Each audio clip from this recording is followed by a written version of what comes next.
Good morning students. આપણે ભણી રહ્યા છીએ ચેપ્ટર નંબર 15 અન્ય સ્ત્રોતોમાં સુધારણા, અને એમાં આપણે આગલા વિડીયોમાં જોયું હતું કે કેવી રીતે આપણે સંકરણ દ્વારા અને પછી એની અંદર જનીનિક ફેરફારો કરીને નવી આપણને જોઈએ એવા લક્ષણોવાળી જાતોની પેદાઈશ કરી હતી કે પછી એનું ઉત્પાદન કર્યું હતું. હવે આ જે નવા છોડ કે પછી નવા પ્રાણીઓ ઉત્પન્ન થયા એમાંથી અત્યારે આપણે વાત કરીએ પર્ટિક્યુલર વનસ્પતિની કે પછી પાકની, તો આ જે નવા લક્ષણોવાળા પાક આવ્યા એ આપણે કેવી રીતે સ્વીકારી શકીએ, એમાં કયા લક્ષણો હોય તો આપણે એને સ્વીકૃતિ આપી શકીએ. તો જોઈએ, પાકની નવી જાતો જે આપણને મળી એ વિભિન્ન ક્ષેત્રોમાં એટલે કે વિસ્તારોમાં ભિન્ન પરિસ્થિતિઓમાં સારું ઉત્પાદન આપી શકે તેવી હોવી જોઈએ, તો આપણે એને સ્વીકારી શકીએ છીએ. એટલે કે કોઈ પણ પરિસ્થિતિ હોય એમાં એ ઉગી શકે. એ વધારે ટેમ્પરેચર થઈ જાય જેટલું એને ટેમ્પરેચર જોઈએ છે કે 20 કે 30 સેલ્સિયસમાં એ ઉગી શકે એવું નહીં. હવે આપણે એનો સુધારો કર્યો છે તો પછી એ 35 સુધી પણ ટેમ્પરેચર જાય તો પણ એ ઉગી શકે એવી હોવી જોઈએ.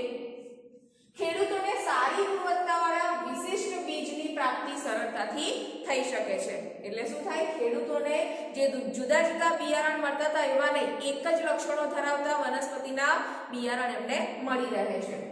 બધી એક જ જાતના હોય અને સરખી પરિસ્થિતિમાં અંકુરણ પામી શકે તેવા બીજ મળે. હવે જે બિયારણ ખેડૂતને મળ્યું છે એ કેવું છે તો કે તમે એક સમયે એને વાવો એટલે એ એક જ સમયમાં સરખો જ સમય લે છે એને ઉગવા માટે. એવું નહીં કે ભાઈ એક છોડવો છે ધીમે ધીમે ઉગે છે, બીજો છોડવો છે બહુ ફાસ્ટ ઉગે છે, એવું નથી થતું. આમાં શું થાય છે કે જે બિયારણ એમણે લીધું એ બધામાં એક જ સરખા લક્ષણો છે એટલે સેમ ટુ સેમ સમયે એ ઉગે છે અને પરિપક્વન પણ થાય છે. એની ઉપર જે અનાજ આવવાનું છે એ પણ એ સરખા સમયે આવે છે. હવે આ જે છે એ બધી જાતો જે છે એ વિપરીત આબોહવાકીય પરિસ્થિતિમાં પણ ઉગી શકે છે. એટલે આબોહવા બદલાય, આપણને ખબર છે કે ભારત દેશમાં 3 ઋતુઓ છે, પણ અત્યારે પરિસ્થિતિ એવી થઈ ગઈ છે કે શિયાળામાં પણ ચોમાસા જેવું આપણને લાગે છે, ઉનાળામાં પણ આપણને ઠંડી લાગી શકે છે, બરાબર, કે પછી શિયાળામાં ગરમી લાગે છે, ચોમાસામાં ગરમી લાગે અને ઉનાળામાં વરસાદ પડે. અચાનક વાતાવરણ બદલાઈ જાય છે અને જ્યારે આવું થાય ત્યારે જે પાક છે એની ઉપર માઠી અસર થતી હોય છે અને ખેડૂતોના પાક બગડતા હોય છે. આપણે એવું બિયારણ પસંદ કરી શકીએ કે કોઈ પણ આબોહવાકીય થોડો ઘણો ફેરફાર થાય તો એ ફેરફાર સામે એ ટકી રહે, બરાબર. તો એવી વિપરીત આબોહવાકીય પરિસ્થિતિમાં પણ ટકી શકે એવી જો જાત આપણે ઉત્પન્ન કરી શક્યા તો એ આપણી આવશ્યકતા છે, બરાબર. ઉદાહરણ તરીકે અહીંયા આગળ બીજું લઈએ કે સ્વીકૃત કરેલી નવી જાત વધુ ક્ષારવાળી ભૂમિમાં પણ ઉગી શકે છે. હવે જે પાણી અત્યારે આવે છે એ પણ વધારે ક્ષારવાળું હોય છે અને એના કારણે જમીન જે છે એ પણ ક્ષારવાળી બનતી જાય છે. પહેલા જે ફળદ્રુપ જમીન હતી એમાં તો એ થતી જ વનસ્પતિ, આપણો પાક થતો તો જ, પણ હવે ધીમે ધીમે જેમ ક્ષારવાળી ભૂમિ થાય તો પણ એમાં આપણા પાક સારી રીતે થઈ શકે તો પછી આપણે આ નવી જાતો છે એને સ્વીકૃતિ આપી શકીએ, બરાબર. તો આ બધી આવશ્યકતાઓ છે આ પાકની આપણે જે નવી જાતો ઉત્પન્ન કરી હતી એને સ્વીકારવા માટેની. હવે એ જે નવી જાતો ઉત્પન્ન કરી આપણે એને સ્વીકારી લીધી, પણ એમાં આપણે શું ફેરફાર કરેલા એ આપણે જોઈએ કે નવી જાતો જે હતી એમાં આપણે કઈ સુધારણા કરી અથવા તો પછી કૃષિ પાકોમાં કઈ બાબતો માટે આપણે જાતોમાં સુધારણા કરેલી. તો જોઈએ, પહેલી આપણે સુધારણા કરેલી કે ભાઈ એમાંથી આપણને વધુ ઉત્પાદન મળે એવું આપણે સંકરણ દ્વારા પણ કર્યું અથવા તો પછી જીનેટિકલી મોડિફાઈડ કરીને આપણે બનાવ્યા. બીજું, ગુણવત્તામાં સુધારણા કરી, જૈવિક અને અજૈવિક પ્રતિરોધકતામાં સુધારણા કરી, પરિપક્વન સમયમાં આપણે ફેરફાર કર્યો, એમાં વ્યાપક અનુકૂળતા એમાં લાવી અને ઇચ્છિત કૃષિકીય લાક્ષણિકતાઓ પણ એમાં લાવી. તો આટલા પોઈન્ટ પર આપણે વાત કરીશું આગળ કે કયા આપણે ફેરફારો કરેલા સારી જાત મેળવવા માટે અથવા તો પાક સુધારણા માટે.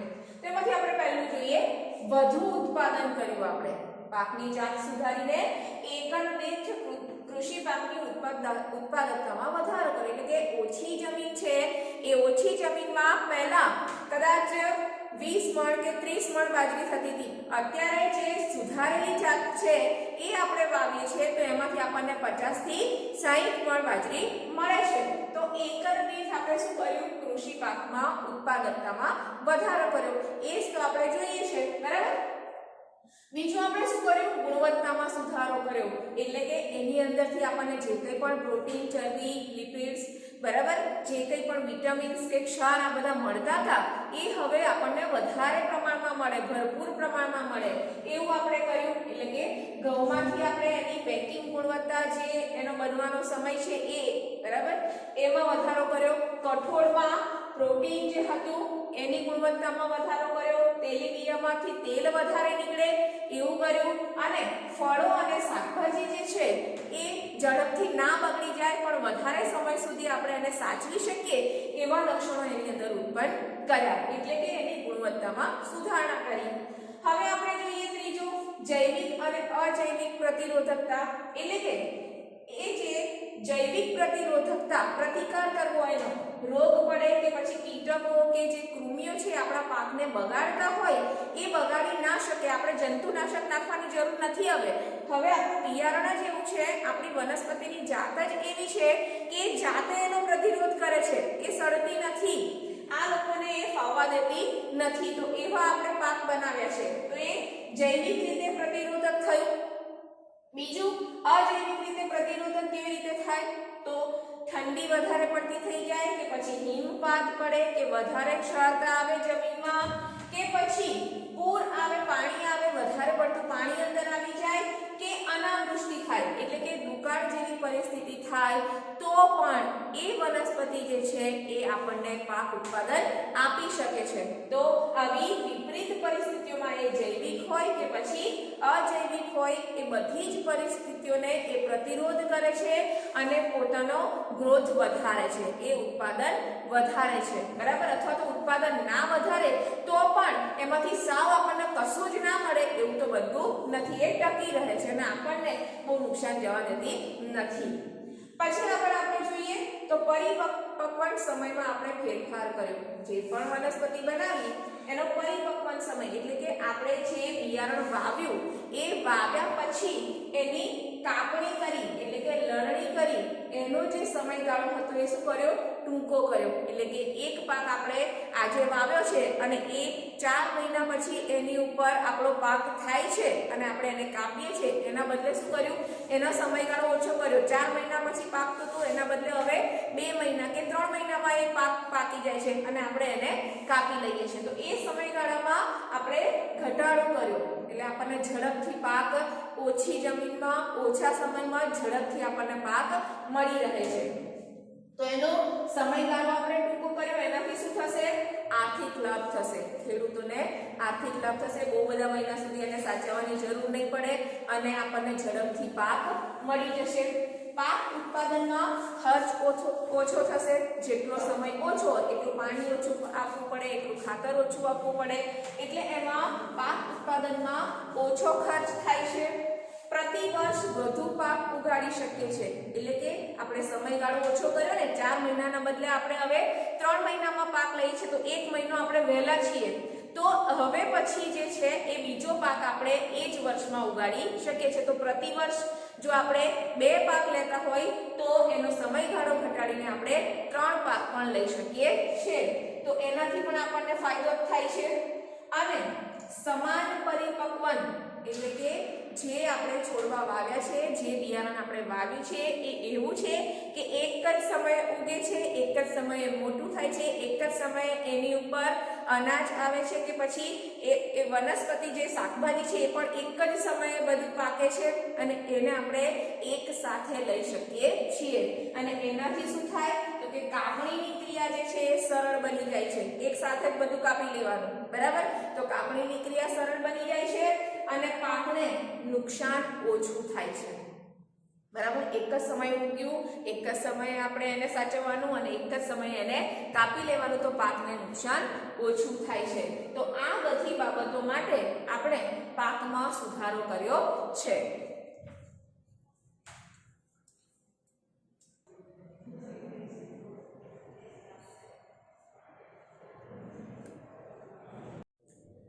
તો હવે આપણે વાત કરીએ આપણા આગળનો પોઈન્ટ, વ્યાપક અનુકૂળતા. અનુકૂળતા એટલે શું? તો વનસ્પતિ જે છે આપણે જે પાક ઉત્પાદન કર્યું છે એ વનસ્પતિ ગમે તેવી પરિસ્થિતિ હોય એ વિવિધ જાતની આબોહવામાં ઉગાડી શકાય છે.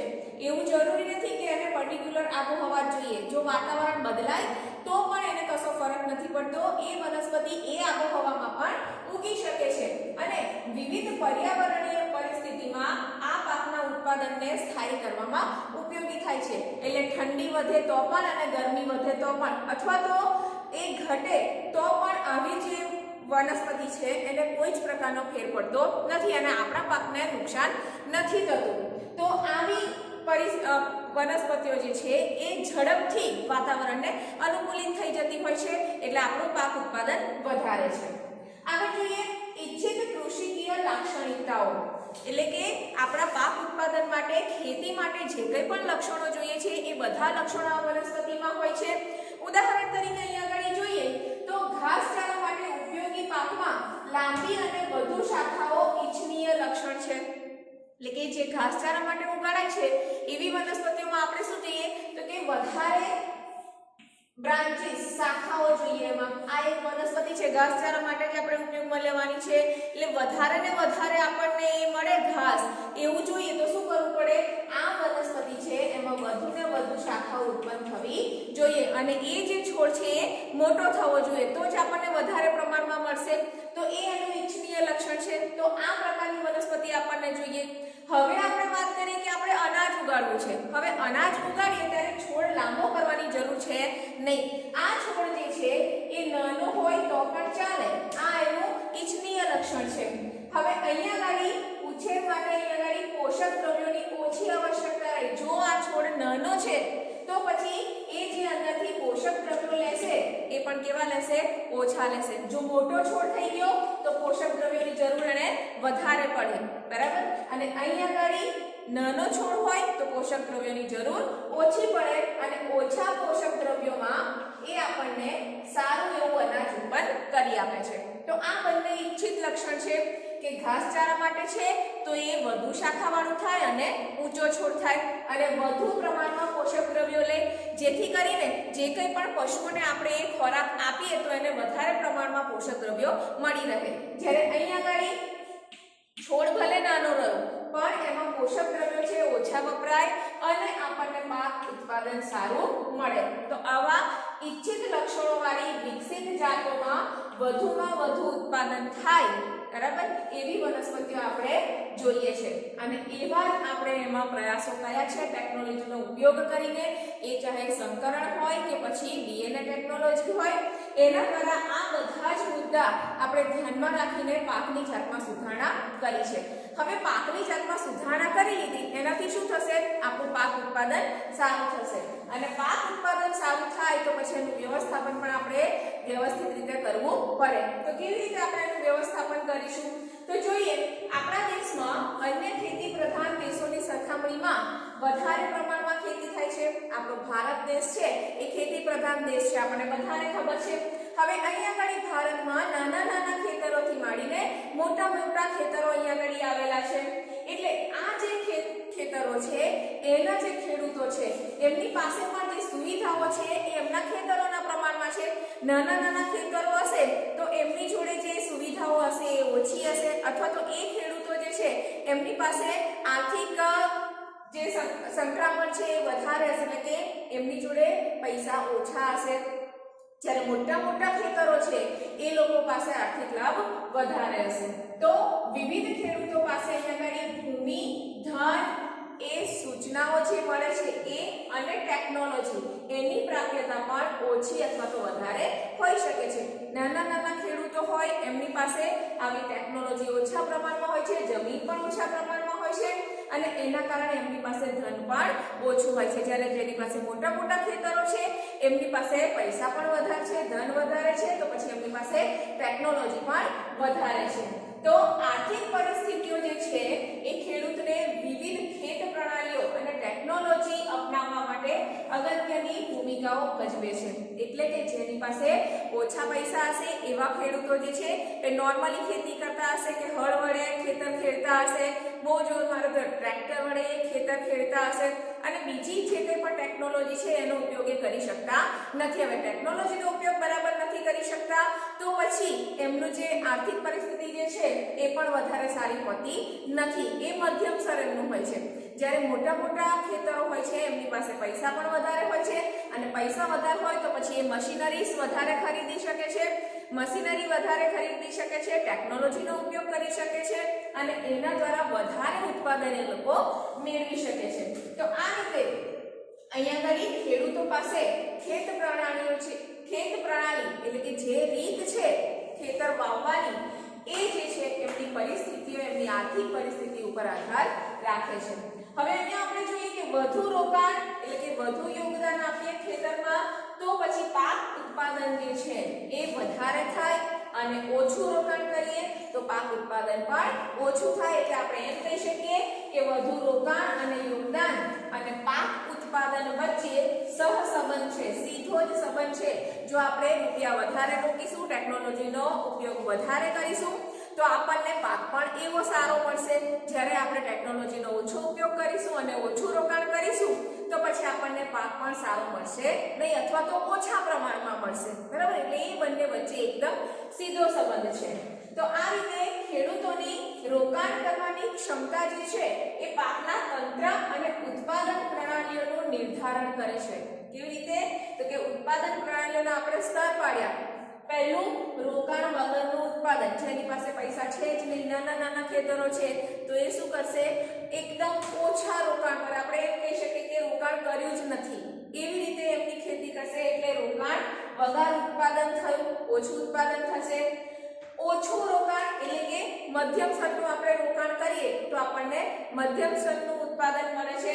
અને જે મોટા મોટા ખેતરો હતો એની વાત કરીએ તો એમાં વધુ રોકાણ કરવામાં આવે છે અને વધુ રોકાણ કરીએ, વધુ ટેકનોલોજીનો ઉપયોગ કરીએ તો વધુ ઉત્પાદન આપણને મળે છે. તો આ રીતે આપણે જોઈએ પાક ઉત્પાદન પ્રબંધન જે છે એમાં એનું વ્યવસ્થાપન કેવી રીતે થયું તો એમાં આર્થિક પરિસ્થિતિના આધારે અહીંયા આગળ વ્યવસ્થાપન કે પ્રબંધન થાય છે.